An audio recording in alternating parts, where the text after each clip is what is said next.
सागरी सुरक्षितता ही भारताच्या सुरक्षा व्यवस्थेची कमजोर कडी आहे हेच हेरून 26/11चा मुंबईवर हल्ला त्या ठिकाणी झाला होता. 2025 मध्ये सुद्धा अशाच प्रकारची मोडस ऑपरेंडी वापरण्याचा प्रयत्न पाकिस्तानच्या लष्करातर्फे आणि इस्लामिक दहशतवाद्यांतर्फे केला जाऊ शकतो. अशा प्रकारचे इंटेलिजन्स इनपुट मिळालेले आहेत की भारतीय मच्छीमारांच्या काही बोटी म्हणजेच काही नौका या त्या ठिकाणी चोरल्या गेलेल्या आहेत किंवा पाकिस्तानच्या नेव्हल पर्सन्सनी त्या त्यांच्या ताब्यात घेतलेल्या आहेत आणि भारतीय मच्छीमारांच्या या बोटी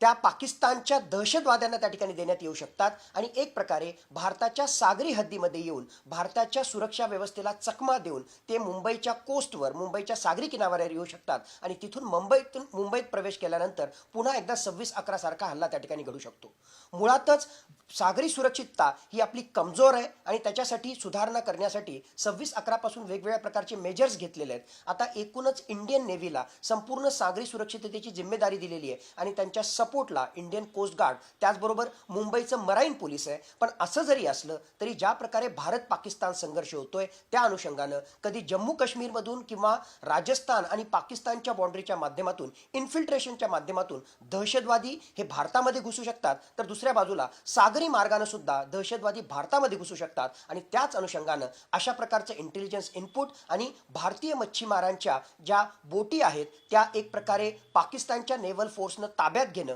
आणि त्याच बोटींच्या माध्यमातून भारतामध्ये हल्ला करण्याचा प्लॅन करणं हे होऊ शकतं आणि त्या अनुषंगानं मुंबईच्या नागरिकांनी सुद्धा सतर्क राहण्याची गरज आहे आणि आपली सुरक्षा व्यवस्था तर मुस्तैद आहेच आणि इंटेलिजन्स एजन्सी सुद्धा ही सगळी माहिती त्या ठिकाणी घेत आहेत. ज्या प्रकारचे बदल झालेले आहेत